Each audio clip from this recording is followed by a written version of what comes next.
You are listening to the Horse Radio Network, part of the Equine Network family. What a beautiful day for horses in the morning. You are listening to the #1 horse podcast in the world. Here's your entertaining look at the horse world and the people in it.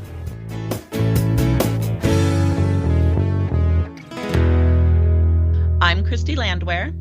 And I'm Sarah Honegger, and you are listening to the special monthly NRHA episode of Horses in the Morning on the Horse Radio Network for this October 10th. Good morning, Horse World.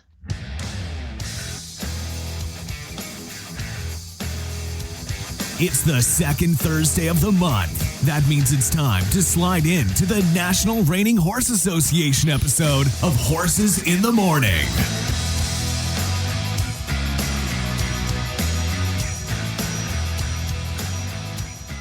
Find out what happened during the incredible reining action at the American Quarter Horse Congress during the NRHA and All-Star Reining Stakes classes. Find out more on today's show about which horses and riders had such great success at this event. Sarah, I'm so excited about this show. And, you know, part of our strategic plan at the National Reining Horse Association is reining worldwide. So it doesn't matter if the reining takes place just at our two big horse shows that accumulate in Oklahoma City, one in June, of course, our Derby and our big futurity that's about to happen in November, December, or if it's any reining show anywhere. And boy, is Congress a good place to have reining, as it's one of the largest horse shows in our country. Absolutely. You know, it's so fun to talk to people about such a history of going to this event. I grew up in a very different horse industry, so I didn't understand the magic of Congress or the history. And then when I went for the first time years ago with my first year NRHA, I was just blown away. It is huge. The trade show is huge. There's so many arenas that are going on at the same time. They had a freestyle event that was packed. It's just magical. And what's great about it is, you know, the reiners and the ranch riders are in now. When they leave, then we have all the other disciplines that quarter horse do coming in for the rest of the month. And it's a almost month-long horse show. Absolutely. And, you know, we always talk about all the time how by lifting up the equine community, we are all lifted up, regardless if you're unmounted shooting, if you're a reiner, if you're a barrel racer. And there's really no better way to showcase all of that than at Congress. 100%. And, you know, while we're talking about that, let's talk a little bit about NRHA alliances. You know, we obviously have corporate partners, we have show sponsors, we have buckle sponsors, but really our alliance partners are kind of the marketing arm to get the word out about reining worldwide. So some of those, of course, include the Ohio Quarter Horse Association that puts on the All-American Quarter Horse Congress. But then we also have some others. For example, we have American Quarter Horse Association, the American Paint Horse Association, we have the Appaloosa Horse Club. And, you know, not only do we have breeds, but we also have youth. And I love the youth alliances that we have. We have the Interscholastic Equestrian Association, which goes from 4th grade all the way up to senior year in high school with the draw system. And then that brings us into Intercollegiate Horse Show Association, still on the draw system. And then the National Collegiate Equestrian Association. So we're not only breeds, but we're also some of the youth programs. And that just makes me smile, you know, that we can give back to each other and make our horse world so good. Absolutely. I totally agree. And we are so thankful to the partnership we get to do, like you mentioned, you know, from the marketing side, just from the sharing information side. And also it's just so fun to be able to all support each other and kind of be part of each other's community. I really love it. I do too. I'm lucky enough to sit on the board of trustees for the American Horse Council, and they do a big Here for Horses program to kind of get people in at the entry level because, you know, the horse world can be a little bit daunting. You don't know about all the breeds and all the disciplines and all the things until you kind of dip your toe in the water, and then it's like, whoa, there's so much to do. So their Here for Horses program kind of helps people with that. And then they, of course, help with legislation at the state level and the national level when it deals with our equines. And then we're also a part of the National Rein Cow Horse Association, because they, of course, have a reining component of what they do. And then we even have our local museum, our National Cowboy and Western Heritage Museum, as an alliance, because they just do so many wonderful things by putting our artwork up for our youth during our derby. So very creative. Anyone listening, if you want to become an alliance partner with us, just go ahead and get on our website at nrha.com and find me, Christy Landwehr, or you can just email our general mailbox and figure out a little bit more about how to do that, because we are serious when we say we want to share and partner with folks. We are so excited to have Justin Billings on our show today. He is the CEO for the Ohio Quarter Horse Association and the All-American Quarter Horse Congress. Justin worked for the American Quarter Horse Association as their chief show officer and owns Billings Quarter Horses with his family in Asheville, Ohio. Hi, Justin. Welcome to the show. Hi, Christy. Thank you. It's an honor to be with you. So we were really excited this year. We just got done with the reining portion of Congress, and we were so excited to be able to do things a little differently. We did a thing called the Rainer Suite up in the VIP area. And tell us a little bit about your perspective from Congress, how you think that all worked. So we're wrapping up 10 days of incredible reining competition here in Columbus. And the effect and growth of the reining here at the Congress has been astronomical, greater than we ever anticipated. And through partners like NRHA, we've been able to enhance the experience for those fans here and supporters enjoying the reining event. And the Rainer Suite did just that. So it doubled the size of our VIP area in the Celeste Center. It gave us a comfortable place to host those guests, supporters of the event. The folks with the Congress Friends of Reining, with the All-Star Reining Group. We had Taylor Sheridan in the Rainer Suite. We had Mr. Archesi coming all the way from Italy for his very first Quarter Horse Congress experience. We were able to host him in the Rainer Suite thanks to the support of NRHA. So it really helped elevate the experience. Saturday night for our Level 4 and Level 3 finals, the Celeste Center was packed. It was rocking. It was an electric finals, more so than I can recall ever before. And the Rainer Suite really helped elevate that experience for those partners and supporters of the Friends of Congress Reining and All-Star Reining groups. I would agree. I thought it was electric and really, really exciting. Tell us a little bit more about the reining events. Were they up this year? How were your numbers? How did all that come out? So I'd love to. The reining is the story of this year's Congress. So to take a step back, talk a little bit about the history. NRHA was founded here in Ohio, and the futurity started at the Congress. And that's been a number of years ago, and the reining program has been built from that time. And then looking back to 2014, we had a group of individuals that we refer to as Friends of Congress Reining, led by Rick Clark and Bob Stanagata, and many other supporters that helped raise the purse and really elevate the reining experience here at the Congress. And that's been a snowball effect since 2014 when that program was formed, and they got behind the reining program here in Columbus at the Congress. And we added, new this year, the All-Star Reining program. So it's two large events in the Congress and the All-Star combining and working together to create an even better reining experience for our customers. It essentially doubled the purse. So we were able to offer $500,000 for our reining futurity class alone, paid $100,000 for the first time. Last year, I believe the winner walked away with about $40,000. This year, Cade walked away with $100,000 for winning that class. And the list goes on and on about those competing in the other levels that also benefited essentially from double the prize money this past year. That is so awesome to hear. You know, we heard about that in office and we were so excited for those competitors. How did all of those conversations come to be with, you know, kind of combining these events and making it such a success? So it started back earlier this year. So again, you're going to hear me say this a lot, the Friends of Congress Reining. It's a model I'm in awe of. It's a group of supporters, industry stakeholders that love the sport of reining, that want to support that here at the Congress.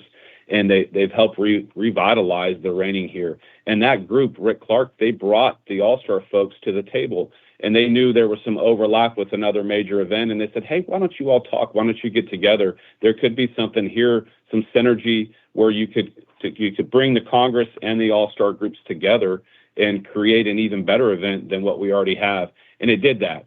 As I mentioned, it doubled the size of our purses. we had before the event started, we had promoted that we were up 800 entries in the Reining, and it's actually going to end up being closer to the 1,000 mark. And you figure an event like the Quarter Horse Congress, where there's 20,000+ entries, 1,000 entry gain for the whole show would be incredible. But we're talking about 1,000 entry gain in just the Reining events alone. So as I said, it is the story of this year's Congress.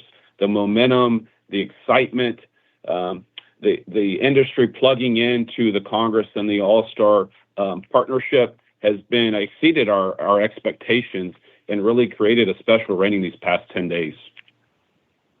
So for people that are listening that maybe have never attended the Congress, go ahead and tell them a little bit more about the event as a whole, besides just the Reining. And can you also then share the best place for them to find out more about it? Absolutely, I'd love to.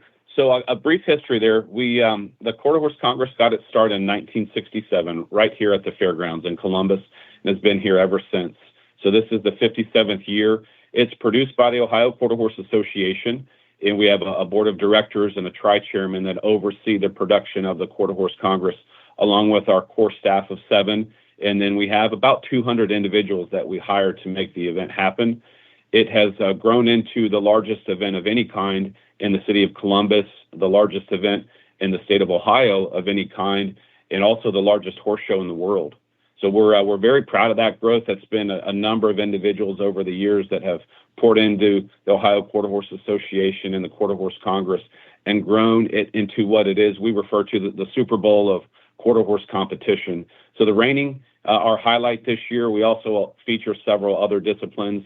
Got over fence exhibitors are headed this way to move in for their classes. Roping starts tomorrow. We'll have the general horse show with showmanship, horsemanship, those style of classes. And then we'll end things at the end of October with our speed events, our barrel racing and poles. So there's something for everyone. I always tell folks you don't even have to own a horse to enjoy the Quarter Horse Congress. We've got 29 days of competition, probably expanding that to 30 next year to accommodate the growth in the Reining division. We've got a month long here to enjoy anything and everything horse related. That's competition in the arenas, and that's also shopping. We've got 20 acres of shopping here, 200 vendors. You could come here and outfit yourself head to toe. You could buy a horse at the super sale on the 19th. You could do a number of things here, equine related. So it's the homecoming in the fall. It brings the equine community together. There's the freestyle reining, for example, that we held on Friday. Our Reining Futurity Finals that we had just held on Saturday the 5th. Those were 2 marquee events for us. But we've got a bull riding coming up on Friday of this week. And I'd mentioned our super sale on the 19th. Our versatility class ends things on Saturday the 26th. It's always a lot of fun. So really, you've got a month long. You can check out quarterhorsecongress.com. You can find everything we've spoke about in a schedule as well to pick out a few events that you'd like to see. And new this year, admission is free. There's just 2 ticketed events, the freestyle and the PBR. Outside of that, admission is absolutely free. You just pay to park, except for Wednesdays of this year. We now have some generous partners that have allowed us to offer free parking Wednesdays. So throughout the entire month, come on Wednesday. You don't have to pay to get in anyhow, but you also don't have to pay to park every Wednesday. Justin, thank you so much for being on the show today. We are so excited, and this just shows our alliances around the world that we try to do to support reining around the world. And one of the ones that we are so excited about, of course, is with you all at the Ohio Quarter Horse Association that puts on the All-American Quarter Horse Congress. So we just so appreciate you taking time out of this busy show to come and be with us today. Thank you, Christy. Our roots run deep. We are proud and honored to have NRHA as a corporate partner of ours and close alliance partner of the Quarter Horse Congress and Ohio Quarter Horse Association, and look forward to doing even greater things ahead. It was so great having a fellow association person on today to kind of talk about the ins and outs of that huge horse show.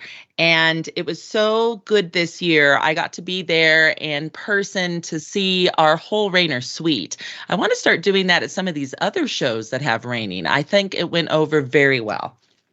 Yeah, it was awesome to hear about the success and the people that were able to network and kind of have the space and time to do that thanks to that location. And just to hear his rave reviews, it was really fun. And now we get to actually talk to a winner of one of the Congress events. We are so excited to have with us this morning Mandy McCutcheon. She is an NRHA $3 million rider and Hall of Famer. Her parents, Tim and Colleen McQuay, are both NRHA Hall of Famers in their own right and have had major roles in the growth and promotion of reining. Mandy showed her first reiner at the young age of 10, and she is now a multiple NRHA non-pro futurity and derby champion. Mandy, along with her husband, NRHA $2 million owner and rider, Tom McCutcheon, have passed on their family legacy to their son, NRHA $2 million rider, Cade McCutcheon, and their daughter, Carly, who competes at the highest level of jumping competition and has won multiple NRHA titles herself. Mandy, thank you so much for joining us this morning. Of course. So we know that your family obviously has been long involved in the equine industry, but you were clearly more drawn to reining. So tell us a little bit about how that journey started for you and what led you down that specific path. Well, I don't know that I was more drawn to one or the other. Most of my life, I did the show jumpers and the reiners until a couple of years after I had Cade, and Tom and I's business just grew big enough that there was not time for everything in a day, and it just kind of went that direction towards the reiners for me. I guess it was the way my family was going at that time, and so that's the way we went. You have such a legacy, Mandy, with the NRHA. Can you please share with our listeners a little bit more about some of the key horses who have made an impact on your history with us? Well, for my family, clearly it's been Hollywood Dunnett and Gunner when I was growing up. Hollywood Dunnett had a huge impact on us because if it wasn't for him, we maybe wouldn't have moved to Texas. He was breeding a lot of mares at the time, and it just made more sense to be in a location where you had a longer breeding season. And so that's how we kind of ended up in Texas, and everything just grew from there. For me personally, I've had so many great horses. I've been lucky. I had Jody's Doctari and Mr. Tory Kid in the beginning, and then Always Got Your Guns Up, Don't Miss This, Jay Losa. I mean, the list is really long. So like I say, I've been very fortunate to ride a lot of good horses, and they've gotten me where I am. You know, Mandy, before I ask you this next question, I have to mention this because I don't even know that I've told you this. When I first started with the youth programs here at NRHA, every time the youth officers would have the, benefit of going on a trip or some cool experience, every single time they would say, "Thank you, Hollywood Dunnett." And as kind of just a tribute to the roots of reining and what led them to get such great opportunities. And I've always thought that was so sweet. Yeah, it's fun. There's even still a youth award named after my grandfather. And, then later in my life, when Tom and I got together, we had Little Rough Peppy, and he really started off Tom and I's breeding business, and then on to Smart Starbuck. And now Gunner Special Night has led us to the breeding business that we have now, where we stand 13th of the best studs in the industry. So everyone had played a special part in where we are today. Well, speaking of where you are today, for those who don't know, Mandy just won the All-American Quarter Horse Congress non-pro finals, and this is your second year in a row, and you have 5 times over the history of this prestigious event. So tell us a little bit about what that accomplishment felt like this last week, and how that show went. It was good.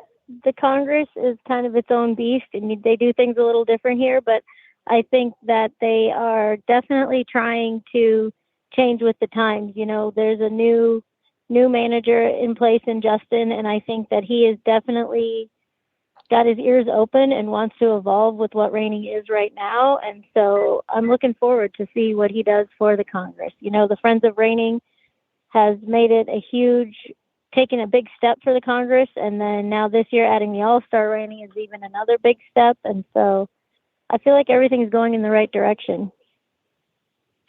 I would agree. And you know what I'm so excited about? Your family truly is a legacy in reining. And I, years and years ago, when I actually worked for the Arabian Horse Association, I was on the board of the American Youth Horse Council.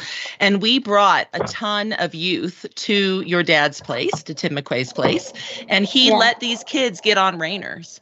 It was unbelievable, and get to ride. And that was fantastic, right? Because once you ride as a horse person, your first slide, you're kind of stuck forever. You're just, I'm not going back in time. So what would you say to other families who are looking to get involved? What is some steps to do that? I guess it's find as close as you can somebody near you to help you, to guide you to a trainer that's been there for a while and done that, so that you don't make mistakes that you don't need to make. That's kind of what I tell everybody. Find somebody that you have faith in and that you trust to guide you in the right direction. Well, I love that advice. And for those listening who maybe don't live by the McCutcheons in Texas, or, don't know where to find or that trainer or where to start, they can go to nrha.com/findapro, and you can sort by state to follow Mandy's advice of finding someone near you. And we do have reining trainers across the world, across the US. So I love that advice. The thing is, nowadays, reining is getting so popular and growing so much, you can pretty much find someone anywhere. It's true. It's true. Well, Mandy, I'm sure our listeners are going to want to find out more about you and your family's program, and maybe even come visit one of these many incredible stallions that are at your house. How do they find out more information and get in touch with you to be able to go ahead and do that? Well, we're pretty easy to find. Our website, tmreining.com, Facebook, Instagram. Pretty much if you Google any one of us, you'll be able to track us down. Any of us, any of our stallions. And we're always happy to have people come see us, meet our stallions, see our place. For me, that's what it's about, growing our sport as much as we can. And all the new faces that I see at reining shows really is thrilling. Awesome. Well, Mandy, thank you so much for joining us today and telling us a little bit about the history of your family and your involvement. We just so appreciate you taking the time while still at Congress. No problem. I appreciate you guys having me on. It was so fun to get to have Mandy on and just not only hear from a champion that just won the Congress, but also just the history for those listening that might not really know some of those founding stallions of the industry, or kind of know of this legacy family with so many Hall of Famers and $1 million owners and riders all wrapped up into one. It was really great to hear about. I completely agree. And talk about a horsey family, right? Some of us growing up, when we had our Breyer models, and we would just think, one day maybe I'll get to, and they are living the dream, right? They really are. But she also makes mention that, it can be a tough road to hoe. You're constantly on the road, all the things. So it definitely comes with some sacrifices to really be at that level. But for anyone listening, it is available to you. Like Sarah had mentioned while we were talking to Mandy, just go ahead and go to our website, find a pro near you, and get your own journey started. We are so excited to have with us this morning Karen Shedlauskas. She is a 2-time NRHA World Champion, a multiple NRHA Futurity and Derby finalist, as well as a 15-time All-American Quarter Horse Congress Reserve Champion, and she currently lives in Florida. She also serves on the NRHA board and represents the Southeast region. And she is the administrative assistant for the Friends of Reining group, which we will talk about here in a minute. Thanks so much for joining us this morning, Karen. Oh, it's my pleasure. So, Karen, we have seen more and more groups coming together to create impactful experiences for exhibitors at reining events. Can you tell us a little bit more about the Friends of Reining and the All-Star Reining Stakes and how these groups came together to have such an incredible Congress this year? Well, yeah, we for sure had an amazing event. The Congress Reining actually grew over 900 entries from last year to this year as a result of adding the All-Star Reining Stakes. And it's been on a growing trend for the last 8 or 9 years, when the Friends of Reining was created in an effort to grow the reining fraternity. The intention was to grow the reining fraternity at the Congress, and it has affected all levels of reining here in Columbus. And their tagline this year was that the road to the fraternity goes through Ohio. And I think it's really appropriate because for those that don't know, the Reining fraternity originally started, the very first one was held here in Columbus at the first Quarter Horse Congress. So there's deep roots, deep ties to the Congress and NRHA. And two prominent NRHA members and owners got together back in 2013 or 14. Beth Himes was president at the time, and she reached out to Rick Clark about trying to grow the Reining fraternity at the Congress. And Rick reached out to his good friend and partner on a lot of horse experiences, Bob Sanagata, and said, "Hey, let's put our heads together and see if we can grow the Reining at the Congress." So they met with Scott Myers, who at the time was the CEO of the Ohio Quarter Horse Association, and met with the tri-chairmen that run the day-to-day operations of that organization, and said, "We'd really like to grow the purse in the Reining fraternity at the Congress." And they personally guaranteed initially $100,000, and then they guaranteed it, and then went out and asked for support to reduce their financial commitment. And people jumped up right away, jumped at the opportunity, and it's kind of snowballed from there every year. Then within about a year, they roped me in to do all the things they didn't want to do. So, we all work really closely with OQHA and our time commitment with them that has grown over the years as well. And they've been very accommodating with suggestions about having a bigger and better NRHA event. And so that's kind of how it got started. Basically, Rick and Bob said, "We want to have a bigger fraternity," and they put their money where their mouth was. So that's pretty much the simple explanation. I love that. And I know the competition gets steeper every year at the Congress, and this year was no different. So Cade McCutcheon, who has previously been on our podcast here for winning the 2024 Level 4 Open at the 4-6s NRHA Derby presented by Markel, won the Level 4 at Congress on Out of Your League. Who were some of the other horse and rider partnerships that took center stage that you want to mention, Karen? Well, for sure. I mean, Cade's horse was phenomenal. He was great in the first go. He had a super finals, like not a mistake made, float around there, made it look easy to do. And I think that was a big part of his win, was that he made the hard things look easy. And that's usually the key to the winner of any reining event, I think. And then equally, Trevor Dare was second, and forgive me, I don't have the name of the horse in front of me. But it was, he had a stellar run. I think he had one little tiny penalty, and that kept him from the win through the middle. And otherwise, he had a phenomenal run. So I think those are definitely two horses you want to keep an eye on going into the NRHA fraternity. And Cade, interestingly enough, Cade was third on his other horse. So unfortunately, I don't have that name in front of me either. So Cade walked away from this event with $137,000 in his pocket, and for him and his owners.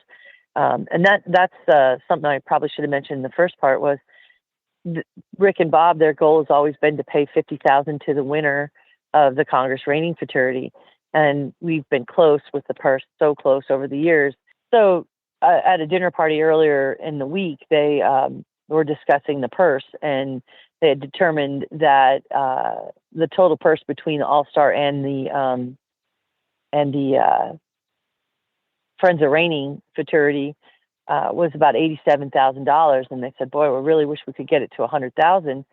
So there was several players sitting at the table that night, and they all committed to throw in a couple $1,000s a piece to bring that up to $100,000. So that was a huge coup to have this event here pay $100,000 to the winner if the horse was also nominated to the All-Star, which in this case it was. So Cade and Out of Your League won over $100,000 for Cade and his owners. So that's pretty significant money for a pre-futurity. Major money for pre-futurity.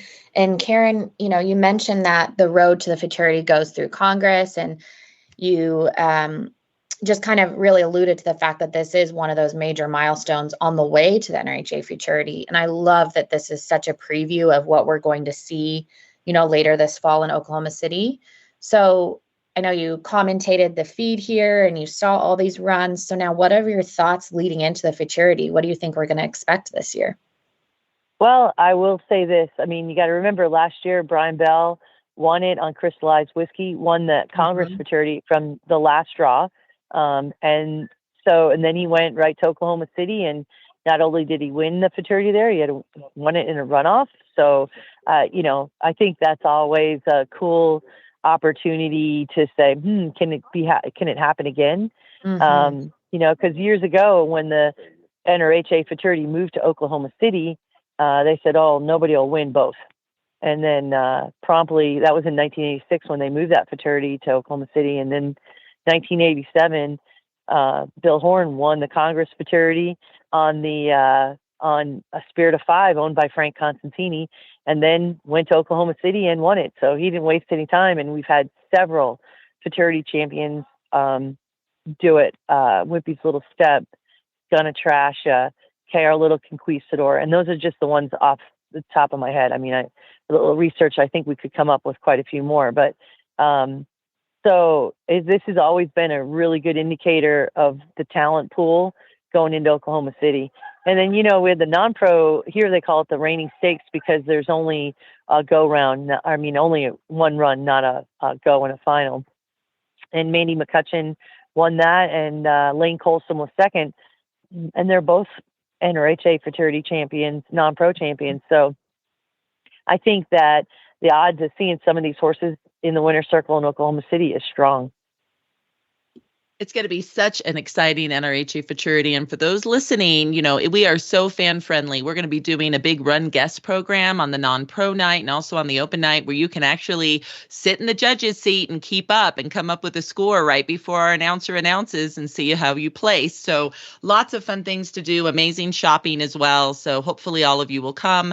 Just go to nrha.com/futurity and you can find out how to get your tickets and how to be there.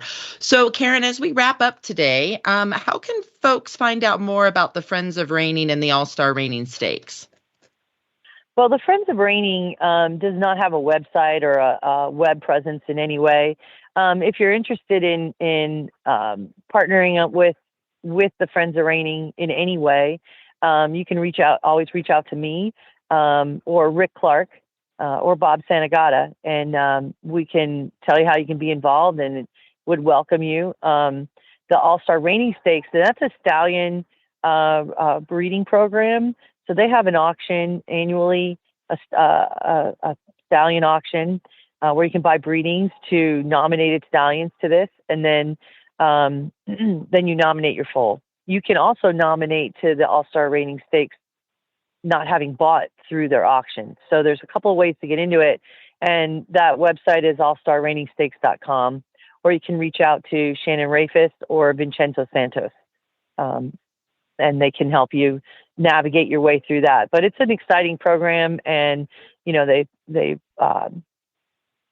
pay back to their stallion owners, and they put on a great event. I mean, the purse was super, the prizes were great.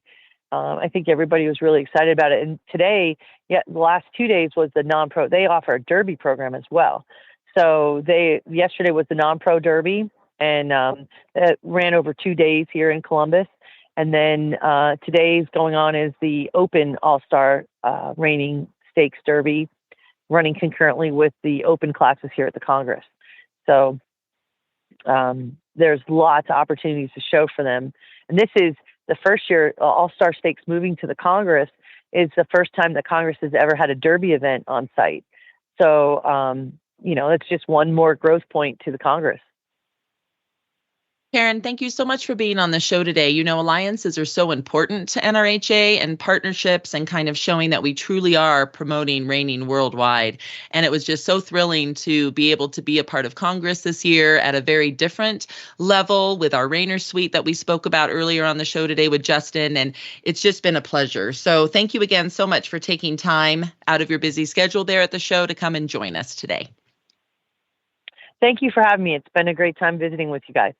I always love talking to Karen about just the history of reining and the stars of the past, and now getting to highlight some of the stars of the future and kind of looking forward to the NRHA Futurity and getting even more excited about the horsepower and runs we're going to see in Oklahoma City in November. Yes. And go ahead and let everyone know again, how do they find tickets? How do they find everything that's going on, our schedule, so that they know exactly when they want to come? NRHAfuturity.com will have everything anyone needs from, like you mentioned, schedules, ticketing, host hotels to stay at. And, we really will have something every single day of the event that will be fun to attend, whether it's your first one or you've been 100 times. And we're also so excited because we also while the Futurity is going on in our Adequan Arena, we also have the North American Affiliate Championships. And those are still going all around the continent right now. And the accumulation of those will also happen at the show. So there is a lot to see at that event. Absolutely. And if you want to know a little bit more about reining to get you even more excited and knowledgeable heading into the Futurity, you can always go back and listen to past episodes of this podcast. You can find the Reining podcast on nrha.com/podcast and on our Facebook page and our Instagram. And we also have a TikTok if you're just wanting to go and watch some more reining runs. So we hope to see you in Oklahoma City with us in November and December. But until then, go out and have the slide of your life.